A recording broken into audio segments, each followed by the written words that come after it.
Hello, all good folks. Hello, all good folks. Hello, all good folks. Hello, all good folks. Foolish now, don't they? Go ahead. There we go. Now run. Hello. Hi.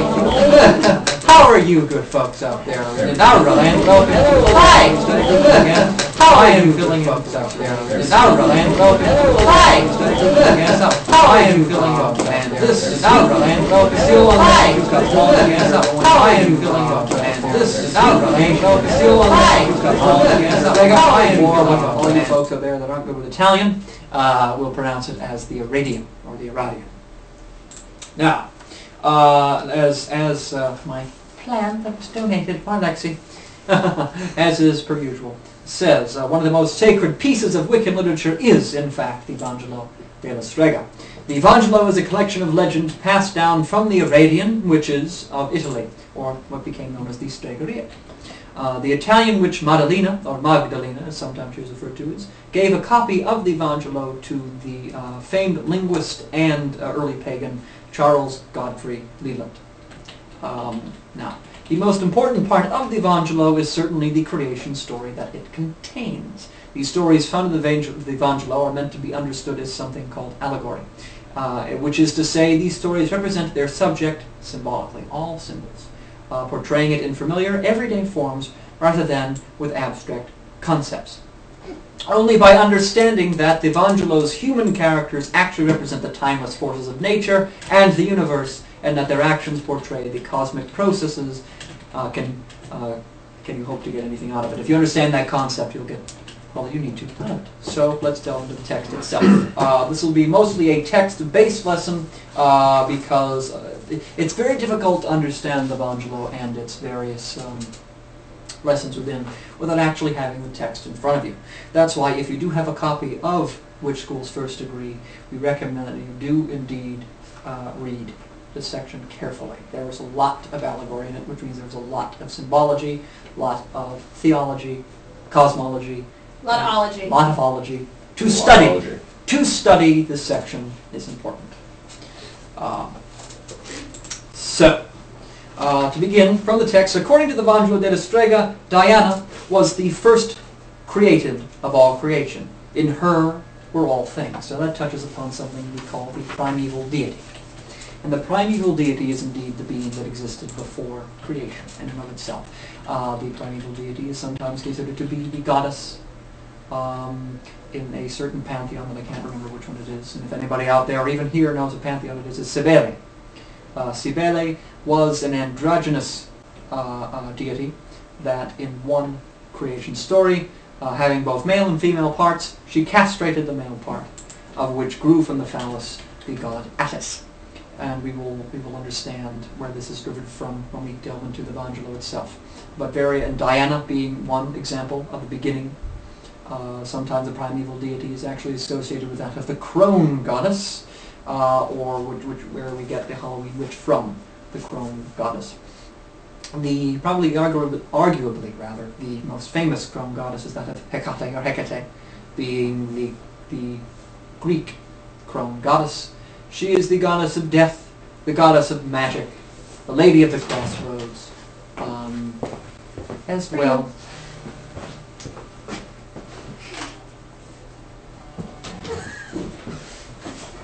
I'm not answering that, Lexi, if she's watching.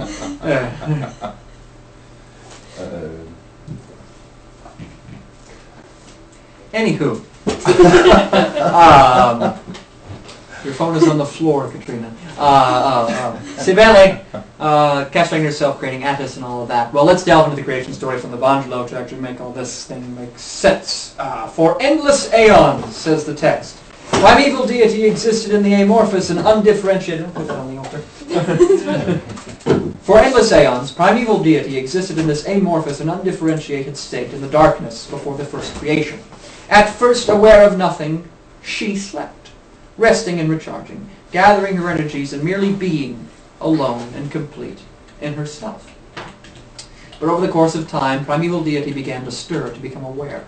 First she became aware of her own existence. In time she began to think, to dream, to question, and to desire to become sentient, to become aware. She wondered, what would it be like to feel? What would it be like to move, to take action, to be able to receive sensation, to see, to taste, to hear? And so for aeons, primeval deity thought and considered and wondered. Think about the implications. The great being before creation, deity, thought. For aeons, this creature thought and wondered and considered. Hefty stuff, isn't it? And then, as the Aradian says, out of herself, the first darkness, she divided herself. Into darkness and light she was divided. The God, her brother and son, herself and her other self, was the light. So deity legitimately split down the middle. As Cybele castrated herself, creating Attis, the primeval deity, the goddess separated from the darkness came the goddess, the darkness, and the light, the god, the moon and the sun, the night and the day. The polarities are thusly created. Okay? So, as stated in the book again, primeval deity divided herself, one became two. All of the physical, tangible, and volatile parts of primeval deity went into the god, who was light. The god exploded into existence out of the primeval deity in a shower of spark and flame that we remember as being the Big Bang. Interesting theory there. The starting point of physical creation. All of the spiritual, ethereal, and eternal parts of primeval deity remained in the goddess. In this sense, the goddess is thought of as a continuation of primeval deity, since the consciousness of primeval deity is one of the spiritual parts that remained with her. Now, the god spread out in all directions through the primordial void, a blaze of light and superheated matter. In time, his fire would cool into stars, and from stars into planets. As this happens, the vibration of the matter slows, and it becomes more dense, seemingly solid. The slowing, cooling, and solidifying is described as falling into matter. Symbolically, the god is described as having fallen into the 7 planes of existence, which I believe we've touched upon before. The 7 planes of existence is what happened. Primeval deity, separating itself into god and goddess. Well, let's switch around that. Separating itself into goddess and god. Goddess being what we perceive to be all that is ethereal, all that is truly spiritual, and the god is the manifestation, is the physical manifestation. He is the Lord of the dance. He is what makes life viable. Well, rather, he is the wheel of life. The goddess is the thread that makes the wheel turn. We see. Okay. So, fallen through the 7 planes of existence. What are these 7 planes of existence? Well, what he is believed to have fallen through, first being the highest plane of existence, is that of the goddess. Then down into the monadic, which is the spirit, our spirits. Then down into the egoic, which is our soul, what makes us the higher self. Then down into the astral. And then he hit the veil, crossing through the veil into the mental plane, then down into the emotional plane, then created the physical plane. So, from the god who fell into matter, we have the 7 planes of existence being formed. From the goddess all the way down to the physical, or the god. Okay. But also through that we have the polarities of darkness, goddess, light, god, moon, and sun. Feminine, masculine. Ethereal and physical. That's the primary focus we're looking at right now, is ethereal versus physical. Now before I go on, is there anything out in chat rooms or in present that we'd like to discuss, bring up any questions? Nothing. Are we good? Very good. Okay, so let us continue, because I know that this tends to be very deep and philosophical. That's why I wanted to check in. Okay, so the seven planes are also, shortly before the in-depth next quote on page 25, the 7 planes are also sometimes called the 7 spheres, or the 7 dimensions, and all refer to the same basic concept. The Evangelo continues. And when Diana saw that the light was so beautiful, the light which was her other half, her brother, the god, She yearned for it with exceedingly great desire. Wishing to receive the light again into her darkness, to swallow it up in rapture, in delight, she trembled with desire. And this trembling was the first dawn. But the god's light fled from her, and would not yield to her wishes. He was the light which flies in the most distant parts of heaven, the mouse which flies before the cat. So the longest time, in essence, we can say that the light was running from the dark, quite literally. So the goddess's solution to that. Yes? If goddess is spirit, why do some people use the words deity and spirit interchangeably? Well, spirit and deity are different from the goddess. I can see where the confusion is. Primordial deity, that which existed in chaos before the goddess and the god were set up, is interchangeably deity and spirit. The goddess, okay, being one half of primordial deity, is the half that is ethereal and most spiritual. So very similar, but not quite the same. I wonder if that answers the question.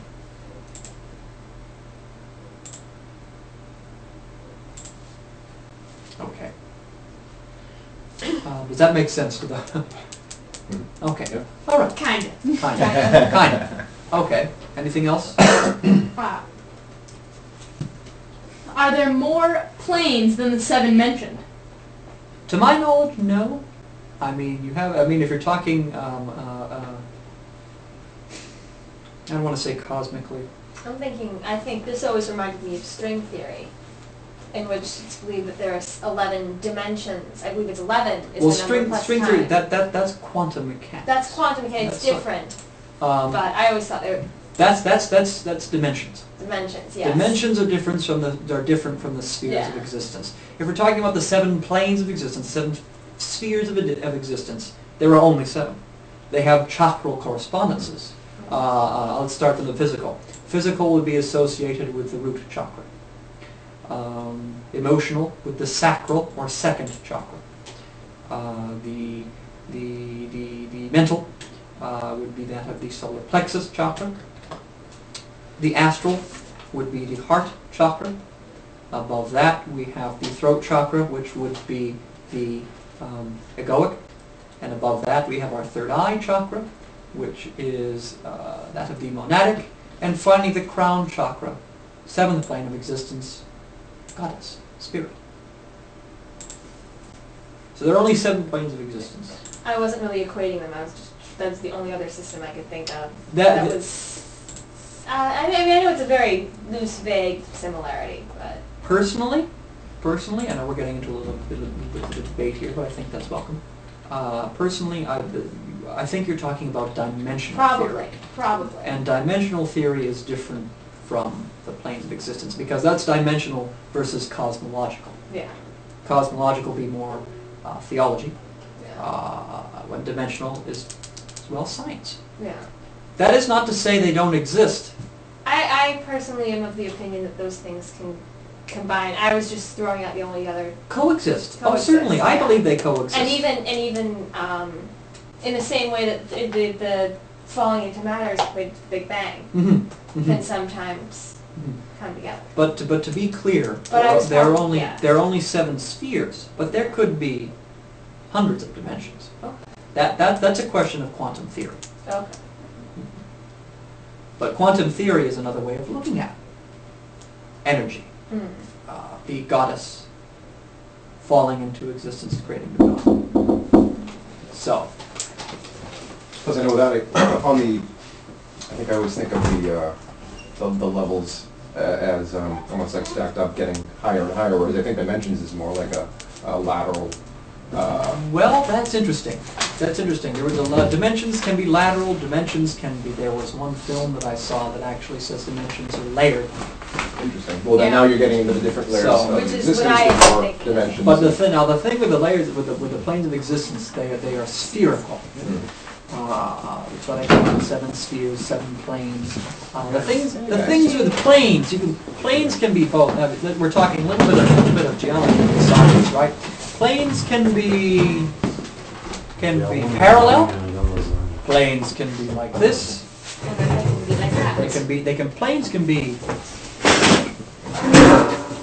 umpteen degrees in which planes can exist. Now, would you describe these spheres like, say, nesting dolls within each other? That's one way of looking at it. That's a good way. That is actually one Yeah. way of looking at it. The physical being at the center and the very outside being at the spiritual. Sometimes, I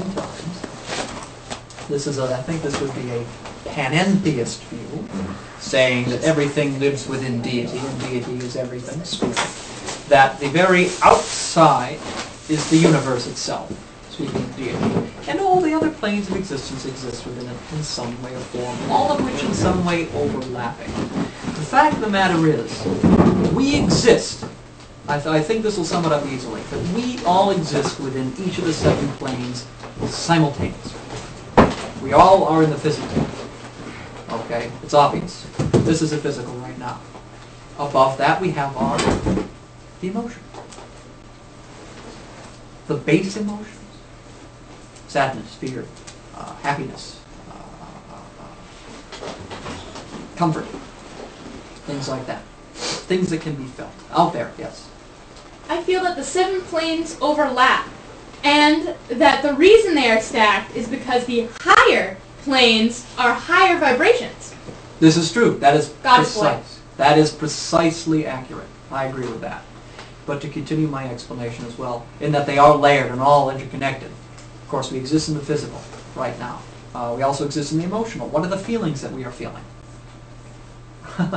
Then we go into the mental, our intellect. How we think. What is our thought process? How do we discern? Then into the astral. We cross the veil into the astral, which is where we touch upon our higher self and are able to perform psychic and magic work with our astral self. Then we go into the egoic. Ego in Latin means I. Our souls. Okay? Who we are as individuals within spirit. But then we have the piece of the monad, which is the next plane of existence, the monadic plane. The piece of the monad is our spirit. And yes, we each have a soul and we each have a spirit. Souls being the individual, spirit being the part of the goddess that we come from. Each of us are parts of the goddess. Therefore we go all the way back to the final plane of existence, that of the goddess's spirit, which we are all trying to go back to, trying to achieve that existence. But still, through all of that, we all know the physical. Physical is obvious. We all feel emotions. We all use our intellect. Many of us have some sort of a psychic ability that we use on a regular basis, whether we know it or not. Female intuition is a good example of that. And what males would refer to as the gut feeling. Mm-hmm. Okay. Would you say that maybe we dip into the astral plane in dreams as well? Certainly. And those could be messages from spirit. Can be interpreted as messages from spirit. But, sometimes as Freud says, sometimes a cigar is just a cigar. Science and religion should exist, in my opinion, should exist together. So, yes, could be messages from spirit. Could also be our mind dealing with something, which could be that of the mental. Mm-hmm. So dreams can be both mental and astral, existing in 2 planes at once, which is one facet of ourselves. So therefore, in order to be a whole person, we have to exist within the 7 planes of existence all the time. So therefore, they are not separate. They're together. Say it again. Which? Dreams and astral. Dreams. And then you said... With dreams, they can, dealing with the astral plane, those would be, say, messages from spirit. What spirit wants us to know. Mentally speaking, it could be what our intellect is dealing with. That's barely Freudian. This idea is the idea that our dreams are a fulfillment, which could also be emotional. So you see how everything is interconnected with the planes of existence. You can't have one without the 6 others. So, yes, a lot of people envision them as stacked because at the lowest, as I believe Goddess Boy said, the lowest is the slowest vibration. The highest vibration being that of the goddess. We all vibrate on those different frequencies. Depends upon which plane we are focusing on at that moment. Because we can focus on one plane at a time. I mean, some people just tend to focus on, you know, here I am now, here's what I'm doing. That's physical, a little bit of mental. But yes, we do exist always within the 7 planes. Okay. So I mentioned a little earlier the veil. And the veil, if we look at the final paragraph of page 27, descending through the planes of existence was like going through a curtain or veil. The veil obscures our vision of the things above. Because the veil, we forget that we are part of the goddess. Because of the veil, rather, we forget that we are part of the goddess. That we are spiritual beings experiencing the physical. And we start to think that we are simply physical beings. As we ascend the planes, we are highly aware of those planes that are below us, and we perceive them fairly easily. It is much harder to perceive the planes above us. From where we are, it is difficult for us to see or communicate with the higher planes of consciousness, and it is easy to imagine that our eyes perceive all that exists. To progress, we must part the veil and see beyond it. The more we work magically and physically, the thinner the veil becomes. Okay. So, and what the veil does, on a personal level, separates our lower self, being physical, emotional, mental, from a higher self, which is astral, egoic, monadic. Okay? That veil is present. I like to believe it's a sort of a challenge from the divine that says you must work to become one. And that happens over many lifetimes. We will touch upon the idea of being born old. If one is born old, if one is an old soul, it is easier to see through that curtain, to see through that veil. Mm-hmm. The more lifetimes one has gone through, which are indiscriminate. I mean, some people learn faster than others, so they have fewer lives in order to get back to the goddess. Some people have a lot of, lives. But if one is born old, one tends to, in the current life they're in, learn faster. Become more psychically in tune, become more aware of the universe around us. We are born old. The veil is thinnest to these people. And you will see a lot of them becoming very talented mediums, for instance. Everybody has that ability, don't get me wrong. Everyone, period. Don't say someone out there says, no, you must be born with it. If you're not born with this gift, you cannot do it. Crapola is what that is. Okay? You are born. You are born. Everyone is born with it. It's just a matter of to what extent it needs to be developed. And how much work you need to put into it. Which is very, for instance, let's equate it to something very simple we all go through in school. We all must take math classes. And you see some of them don't grasp numbers as quickly as the others. It's the same general idea. For instance, a friend of mine was absolutely horrible at all things numbers. Going through school, he found he was more easily able to grasp it. And now in college, he might be going to that field. It took him a lot, as opposed to the ones that all of a sudden, yes, I'm taking the honors program because I'm so great at math. You have to think about it kind of like that, is that some of us are born into the honors program. But that does not mean that they have more potential than someone that needs to work more. It just means need to work more, which can actually, in some cases, be more beneficial down the line. Because in your next life, you may very well be born into the honors program. If that makes any sense. Yeah, exactly. Yeah, so, being born old, the veil is thinner. So you're able to touch the higher self more easily. Which is to say, it isn't inherently difficult. We make it difficult.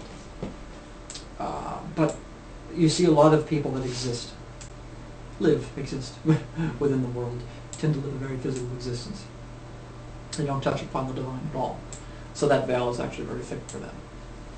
Mm-hmm. Which is not to say, again, that they do not have the ability to see through that veil. They just need a little extra work if they're open to it. There's the caveat. You have to be open to it. You have to be willing. That's true of all things. So it is generally said that we are currently on the mental plane, able to easily perceive mental, emotional, and physical energies. It is also said that we are and have long been in the process of moving into the astral or intuitional, the word that cropped up earlier, an intuitional plane, and thus have increasing perception of what we might loosely call psychic matters. Though we have some perception of the planes beyond this, it is difficult to see very much of them from our current perspective. Of course, in all things, there are a variety of points of view on the subject of the planes or spheres of existence. This is the Corellian view, and also my view, so don't always quote me as being purely Corellian. But, so if there aren't any questions, are there anything we'd like to bring up before I move on? Anywhere. About the planes, about the veil, about being born old. The idea is that it's easier to access the planes you've already been through, right? Yes. Okay. In other words, you've climbed a mountain, it's very easy to see from where you came. You know, you're at the peak, it's like, oh, I started there. But even when you're halfway, say you're halfway up the mountain, you're at that mental plane, which is where we all are, generally speaking. We can say, okay, down there is the physical, but up there, I'm not really sure where the peak is. But we're striving to get up to that point. I think that's a good analogy. Yeah. We can always see where we came from, you Yeah. know. Which also, we can equate that to a lot of people that tend to be very familiarly based. Where are my roots? It's very wise to know where you come from, both in your personal journey, in your familial journey, and in your spiritual journey. It's a bit of a paradox, because we all come from the goddess. We're all trying to get back to her. That's what the veil does. Separates it. Something out in the chat room?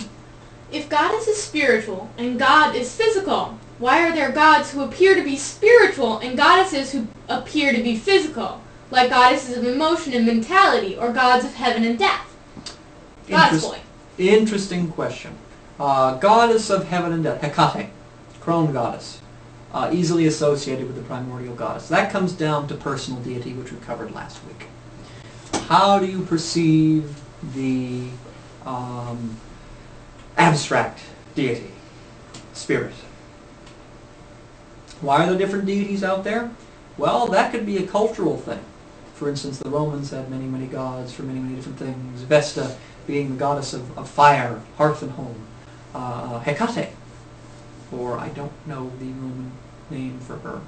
It's very similar to Hecate, but still was the queen of the witches, the goddess of death, the goddess of magic. Why are they out there? It's so that we might easily understand the two separate forms.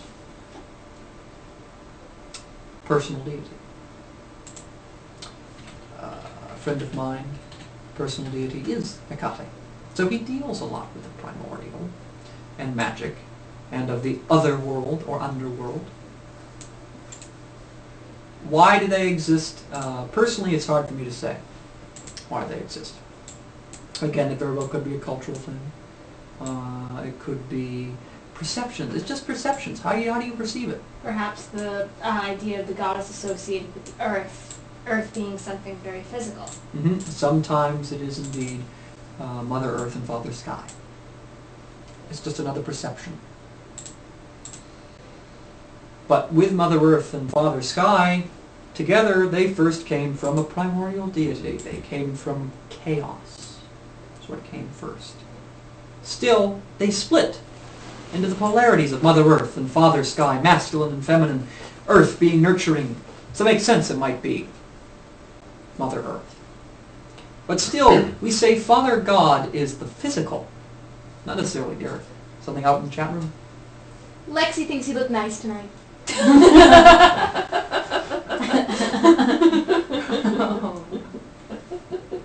Thanks.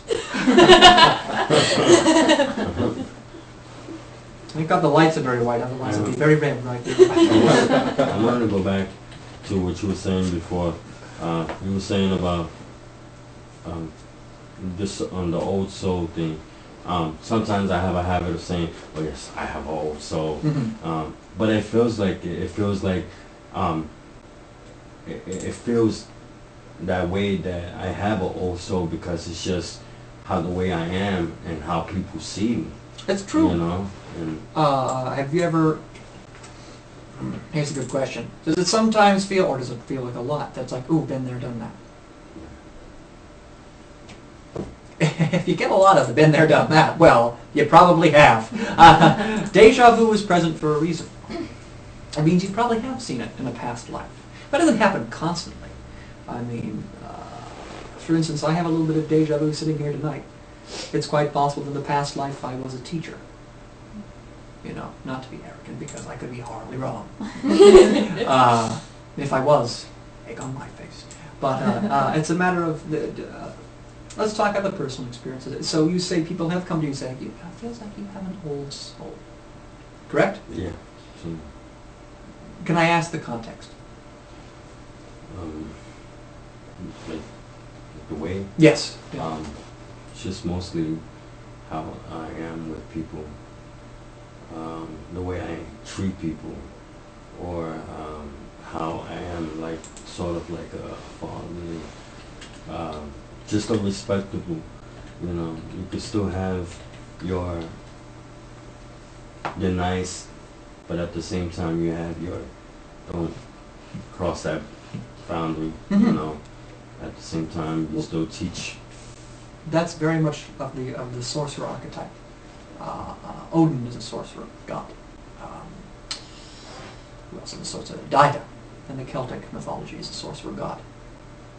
And they are the teachers of their pantheon. They are the wise old man of their pantheon.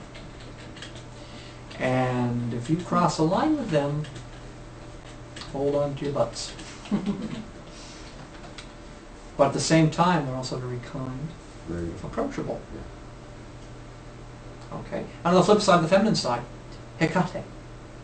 Actually, she can be quite fearsome, Hecate. Queen of the wishes, lady of the crossroads, sometimes shown with three faces.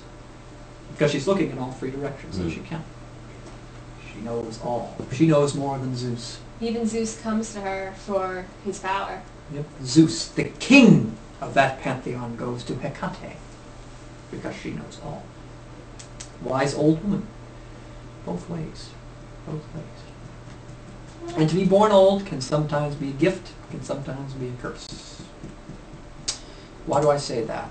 Well, you have to try and be aware that you're an old soul and try and figure everything. If you're an old soul, and everybody is actually, unless they're on their very first life, and believe me, that's very difficult to come across somebody who's in their first life.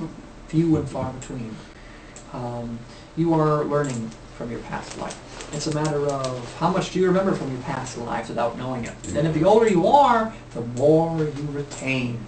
So the better, I wouldn't say the better you are with people, the better you are with kindness and with respect and with magical workings.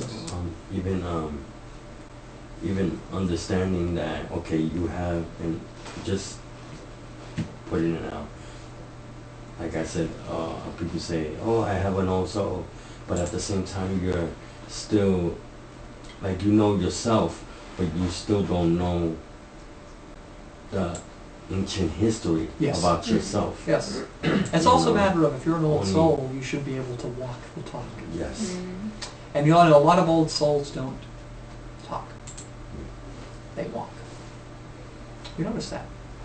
The people that are the most humble are the oldest souls, to my knowledge. Oh, it's been kicked around the most throughout history. Lots of lifetimes to be taken down a peg by the universe. Exactly. But I mean, some old souls are horribly arrogant as well. I mean, that's just a matter of how they were, how they are. Now, what about the idea, I've heard a lot about people suspecting they're old souls because of childhood play. Certain forms of knowledge that have manifested themselves through childhood play, like they pretend to be priestesses as children, or would know things instinctively, and people would look at them and think they were playing pretend, but were actually getting knowledge from their past lives. Oh, it's certainly possible. Children tend to be a bit more perceptive. They are more apt to see spirits and commune with them imaginary friends. And if they are playing and all of a sudden they pretend to be a priestess or a king or something to that line, and they seem to be, well, very good at it for one, and they seem to be having a lot of fun with it. They have a lot of fun with it, I think. And that I would agree that would be some form of realizing a past life. You can realize a past life, paradox here, you can realize a past life without realizing it. Because all of a sudden you're like, I'm very connected to that. I wonder why. It could happen out of the blue. Why am I so connected to these series of texts, for instance? Why am I so connected to the Aradian and Stregoria texts and the practices? I've never done it before, but it seems like it makes sense to me.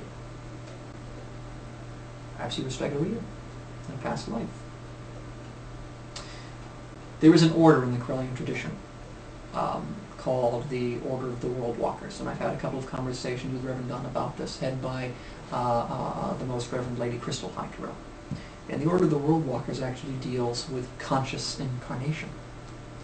And the people that tend to be involved with the World Walkers are there because in a past life they were involved with the World Walkers or some sort of similar thing. At least that was the idea that was conveyed to me. This is the same idea of say, the Dalai Lama being reincarnated and picking up the same The work. 16th incarnation, I think, something like that. The 16th, His Holiness the Dalai Lama, 16th incarnation. But this is a very Buddhist idea that you can, if you're conscious of your previous incarnations, you can pick up and where you left off, and this is why a lot of monks and lamas are often believed to be reincarnations of their previous self and put in the same position, and they will consciously look for that reincarnation. Well, Yeah. that's, I believe, one of the goals of the World Walkers, to help with crossing over and conscious incarnation, because there are spells that exist out there that will make you come back quickly. For instance, the idea of, I might be passing away, but I'll be right back. I have more to do. Need to hurry up with the incarnation process, please. And you can actually consciously do that and help people do that. Help spirits to move forward. It is interesting you brought up the child side of that.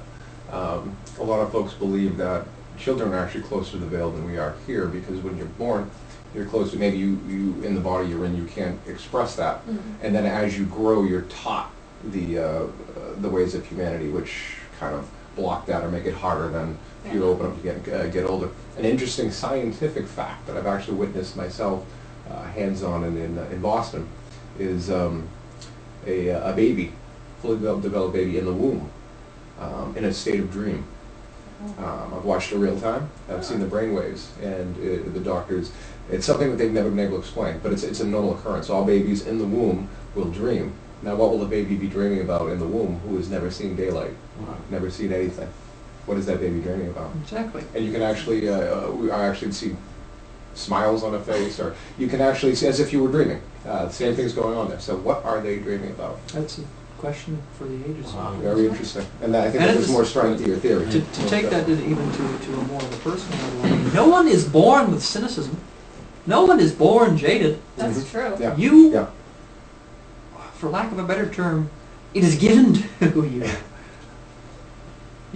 If someone's born cynical, well, it can't exist. We come fresh-faced. We come ready to learn, ready to continue, right? Why is it that education was invented? If we did not need to learn, it wouldn't exist. Yeah. Education was invented because there are so many people out there that said, there are so many ideas. People need to know about this. Somebody first had to say, well, I'm aware of this. It's interesting. Let's go talk to more people and educate them about it. And in many ways, education without conscious reincarnation is another way of passing a part of yourself on to the next generation. Exactly. But even those past generations, there's been teachings, there's been, it's, trying to say it in the correct way.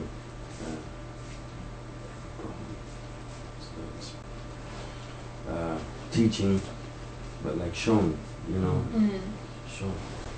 It was more about taking on apprentices than sitting Yeah, someone down in the like classroom. apprentice, yeah, It's yeah. constantly. It also seems like Merlin, Oh, okay. you know, like Merlin. Yeah. You know, Merlin, he was at just, you know, that time, he was just an apprentice. Yeah. You know, and he took more and more and more, and, you know, from his teacher. And then after that, ever since that time, you know, he's just became the world's greatest, you know.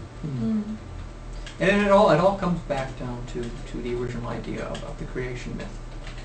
The idea that there is polarity and there was always been existence other than chaos.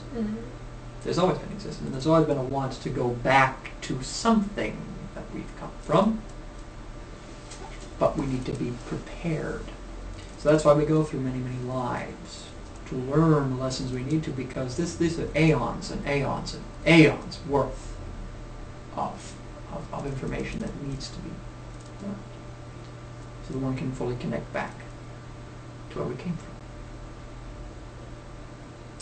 So, bit of a tangent there, but good enough. So that actually finishes the section of the book that we want to cover. However, it is also time for the spell of the month. And the spell of the month is a simple spell for manifesting something you desire. Okay. So when trying to manifest a desire, there are several things you should keep in mind. Always respect the rule of harm none, the Wiccan read. And if harm none, do what thou wilt. Another way of saying it, harm none, is the ceremonial way of saying do what thou wilt should be the whole of the law. Love is the law, love unto will. Anyway. What you're manifesting should not be something that belongs to another, and it should never should it be a person. In other words, do not manifest a relationship with Sally down the street. You know, do not. I want that Ferrari that my boss owns. No, that's a no-no. You must always respect others' free will. Also, you should not be too narrow in your desire. Do not limit yourself, because you might find that what you're asking for is not what you need. For example, if you were manifesting money, you should not ask for $10, but rather for the money I need at least $10. Spirit may send you more than you ask for unless you yourself have limited it. Spirit will never overrule limitations you place on yourself. Only you can remove those. Finally, when just starting out in magic, it may be advisable to start with small things. This is because magic will not work if you don't believe it will work, because energy responds to thought and emotion. In other words, that is the law of attraction. Okay? Ask for it, believe it, receive it. Make sense? If you say, oh no, that can't happen, well, then it won't happen. Like attracts like. If your thought is, if your thought is, I manifest a Cadillac, but your emotion is, I could never do this, it won't work. Maybe your little die-cast. Yeah. Or nothing at all. By starting with simple things, you can build up in increments and be less likely to run into self-imposed limitations. Okay, let's get I like that. I really did. I like that. But now, if we go into, I'm sorry. Stop. No, when you talk about the manifestation, Yeah. it was just, you know, at the same time, I'm here, I'm learning, and, you know, this is all new to me, but at the same time, like, I came out and said rubber band, right? I came out, and we was just walking around, and I needed a rubber band for my, you know, my costume, and we're walking, we found one rubber band, then afterwards comes 2 rubber bands.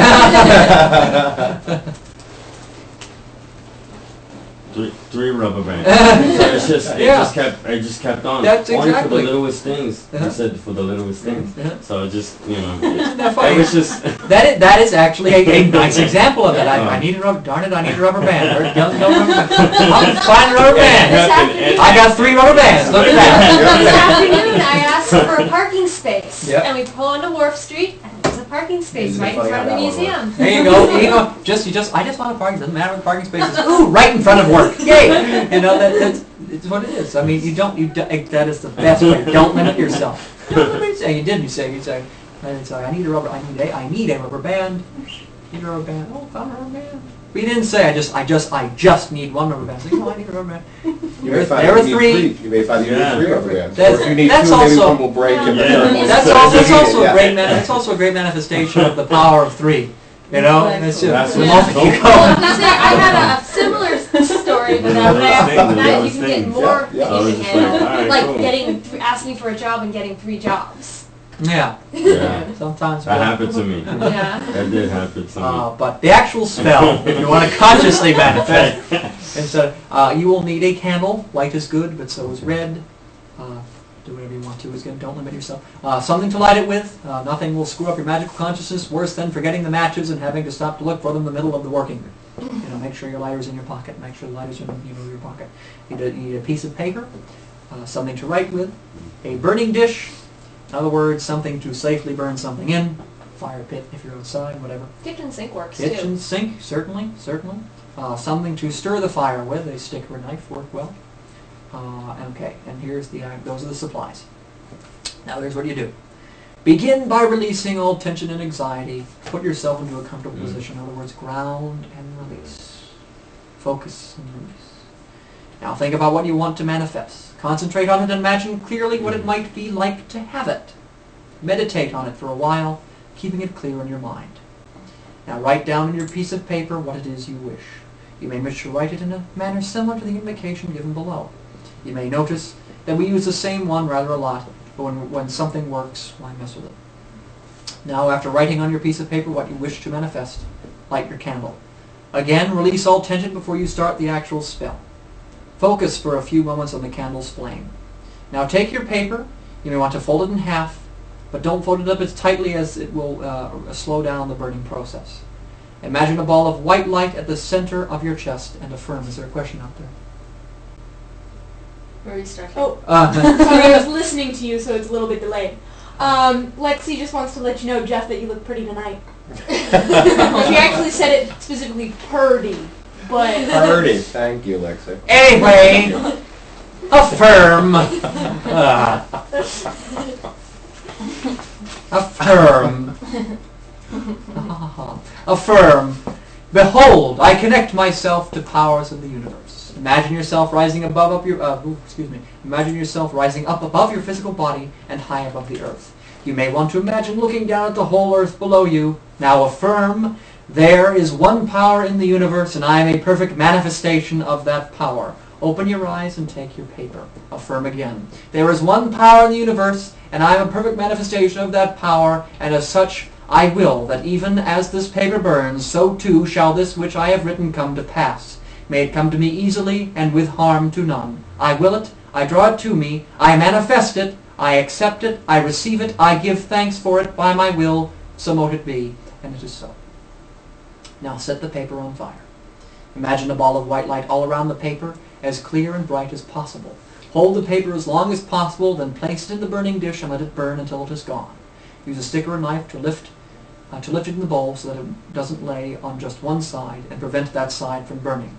The speed and thoroughness with which the paper burns shall be an omen to you of how long it will take for the thing to come to you. If any part of the paper doesn't burn, take that piece and repeating the affirmation over it, burn it again.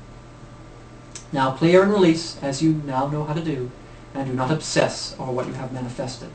Worrying about it excessively will tend to block it, and so the less you can think about, the better. Instead, simply know that you have done it successfully and wait for it to come. If you cannot be patient, tell yourself something to the effect of, I put myself into a position of love and trust, knowing that what I want shall come. Then imagine stepping over a half step to the left. What you have manifested may not come immediately, but it will come soon. These things take time, but you'll find this is a very useful spell. Remember, you are just starting out, and practice makes perfect. Something out there again. is there any alternatives to burning it? Oh, certainly. Several things. You can write it down and bury it. You can write it down, put it in a body of water, a cup of water. One interesting thing I saw was actually taking a piece of paper, putting it in the water, and freezing the water. Huh. That's interesting. That's a nice way to do it. You don't have to burn it, certainly. You could tear it up and let it go in the wind. Anything you like. That's littering. Paper's Anything you like. You get what you do is you get the rice paste. There was no an such animal will thing. eat it. There was no such thing as littering when the original concept of spells were created. So litter all you want, as long as it's biodegradable. No styrofoam, please. But yeah, anything that comes to mind that works for you. And also, if you notice, it didn't. Lexi concurs with my insistence at littering. How So about- there. How about just putting it, like, writing it and putting it in a box. Putting it in a box. Putting it in a box, certainly. Put it away. Writing it on a scroll and tying it up and putting it in a drawer. How about a message in a bottle? Message in a bottle. That's always been my favorite. Yeah. Another thing? Yeah. Old Writing it school. on a leaf instead of a paper. Ah. I actually, And then crumpling it up. Write it on a leaf and let it go. I And Some actually birch did bark. something very That works as similar. well. I just want to point out that paper comes from trees. Yes. It's biodegradable. Splitting hairs. Anyway. I did something very similar. Instead of writing it down, I chose very specific herbs that went with my intent and burnt them in a brazier. Certainly. And that was... I haven't heard of that idea, but it's brilliant. Yeah, herbs, I mean, if you're manifesting... What's a good herb for wealth? I used basil. Basil. Bird basil for Or not wealth. basil, I'm sorry, bay leaf, which is a type of laurel. Mm-hmm. Specifically very good at granting wishes. Which also helps. Yeah. There it is. I actually, as a sort of funny story, this was a spell I was doing to get a job. I had turned my phone off so that I wouldn't be interrupted while I was doing this. And I went inside the house, turned my phone back on, and there was a message on it telling my friend telling me that I had gotten an interview from a job that I had applied to Interesting. while I was out there doing it. Sometimes manifestation. Sometimes it kind of like that. happens. Sometimes I don't think it takes- always happens. It No. hasn't. That's sort of been a one-off experience for me. There's another way of manifesting. So this is a particular spell, very specialized, well, specific rather. Taking a coin, quarter is usually used, blessing it for wealth. I don't know the actual spell because it was actually given to me, this coin. And what it does, it's a form of manifesting wealth, and it's guaranteed for at least $500, this particular spell. You give the coin, and I personally keep it in my pocket and carry it with me, make sure not to mix with other change. But it's a way of manifesting, just blessing an object and carrying it with you. Another option. Part of the spell that That's a bit more of a higher magic. That's part of the spell that I did. As part of it, I did make a little charm to go with it, and I kept that charm on top of a bunch of quarters because my idea was it was a money magnet, and magnetism can be transferred to other metal. And then to drum up some good karma, I began giving those quarters away in tip jars and things like that. Certainly, certainly. But I think we've covered just about everything we need to cover from the Vangelo and then into the spell. So if there aren't any more questions out in the chat room, out in here, I think we've come to the end here. But before we go, we would like to remind you that we are a donation-based organization to run our temple and to run our study groups. You want to see more, you like what you see, do indeed try and donate. And our number... You can also donate on the calendar page. Donate on the calendar page. Can you donate through which school? Donate through which school? But if you want to do that, please call our number here, which is 978-594-1569, right before your face. And yeah, that's my fault. But there's a number 978-594-1569, which is the World of Witches Museum, which is where the Tijima Temple is located. And thank you again for joining us with our study group. And until next week, may you blessed be.